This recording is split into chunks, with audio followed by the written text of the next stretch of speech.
Ladies and gentlemen, the Middle East is on fire. The United States and Israel have launched coordinated strikes on Iraq. Shortly after, the United States military began major combat operations inside Iran.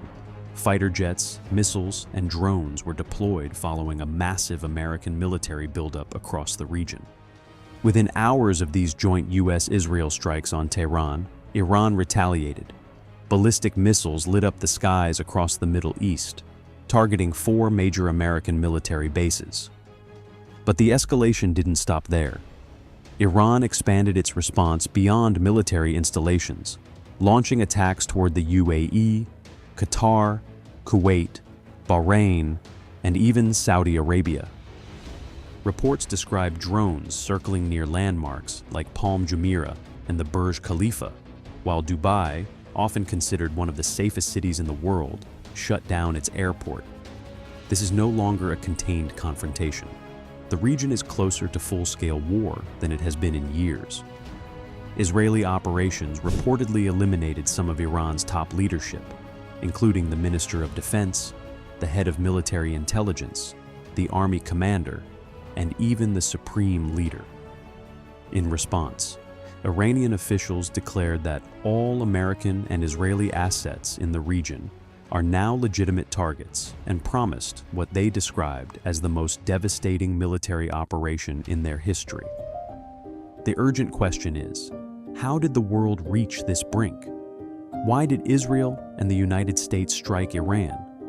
Why did Iran retaliate against Gulf nations like Qatar, Saudi Arabia, and Bahrain? And where does this crisis lead next? The roots of this escalation trace back to May 2025, when the International Atomic Energy Agency reported that Iran possessed uranium enriched to 60%. To understand why that matters, we need to break down uranium enrichment in simple terms. Uranium is a naturally occurring metal found underground. Within natural uranium, only about 0.7% consists of the isotope U-235, the specific form required to fuel nuclear reactions. Enrichment is the process of increasing the concentration of U-235. At 3 to 5% enrichment, uranium is typically used for civilian nuclear power plants. At 10 to 20%, it can be used for medical and research purposes.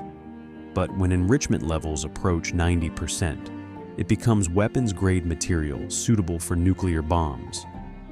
The concern is that if a country reaches 90% enrichment, it signals clear intent to develop a nuclear weapon. According to international assessments, Iran crossed the 60% threshold and was approaching weapons-grade levels. That development triggered alarm in capitals from Jerusalem to Washington, as it suggested Iran could potentially produce a nuclear weapon within a short time frame. The United States has historically taken nuclear proliferation extremely seriously. When countries in the region have attempted to build nuclear reactors suspected of military use, preemptive action has followed. In 1981, when Iraq was developing a nuclear reactor, Israel launched airstrikes that destroyed the facility near Baghdad. The operation, carried out under Prime Minister Menachem Begin, involved 8 fighter jets flying in near radio silence before dropping bombs directly onto the reactor dome. The strike neutralized Iraq's nuclear ambitions at the time and marked a turning point in the regional balance of power. Similarly, in 2007, Israel conducted a covert strike against Syria to prevent it from building a nuclear reactor. Now, in 2026, Israel appears determined to prevent Iran from crossing the nuclear threshold. But here's the bigger question. Iran is not the only nuclear-armed or nuclear-capable nation. The United States, Russia, China, the United Kingdom, France, India, Pakistan, and North Korea all possess nuclear weapons. It is widely believed that Israel itself maintains a nuclear arsenal. So why is Iran's potential acquisition viewed differently? The answer lies in both ideology and geography. Iran's leadership has repeatedly described Israel as an illegitimate state that must be eliminated. Israel is geographically small, so small that a single nuclear strike could cause catastrophic destruction across the entire country. Moreover, Iran's ballistic missiles are capable of reaching Israel in approximately 8 minutes. Beyond direct missile capability, Iran has supported regional groups such as Hezbollah in Lebanon, Hamas in Gaza, the Houthis in Yemen, and allied militias in Syria. When viewed on a map, Israel appears strategically encircled by Iranian-backed forces. Since the 1979 Iranian Revolution, Israel has maintained a constant state of high alert regarding Iranian intentions. Israel's national security doctrine has long emphasized preemption, acting before threats fully materialize. From its perspective, preventing Iran from acquiring nuclear weapons is an existential necessity. That explains Israel's involvement. But why is the United States deeply engaged in this conflict? The answer lies in the Strait of Hormuz. The Strait of Hormuz is a narrow maritime passage connecting the Persian Gulf to the Gulf of Oman and the Arabian Sea. It lies between southern Iran and northern Oman and serves as one of the most critical oil transit choke points in the world. Approximately 20% of the world's daily crude oil supply passes through this route. Major oil exporters such as Saudi Arabia, the UAE, Iraq, and Kuwait depend on it to transport energy to global markets. If Iran were to block or militarily control the Strait of Hormuz, global oil supplies would be severely disrupted. Energy prices would surge, inflation could skyrocket, and the global economy could face recession. In strategic terms, the strait is not merely a shipping lane, it is the lifeline of the world's energy system. If Iran became a nuclear-armed state, it could leverage that capability to deter intervention and exert greater control over this choke point. From Washington's perspective, that risk is unacceptable. There is also a third concern: regional nuclear proliferation.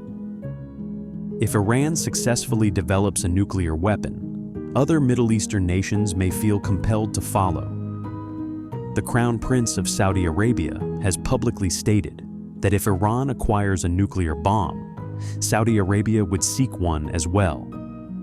Such a domino effect could trigger a nuclear arms race across the Middle East, dramatically increasing the risk of future conflicts.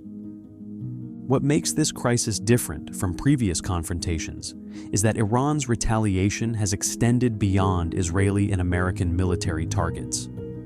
Strikes affecting locations in the UAE, Saudi Arabia, Qatar, Kuwait, and Bahrain, including civilian areas, have placed the entire region on red alert.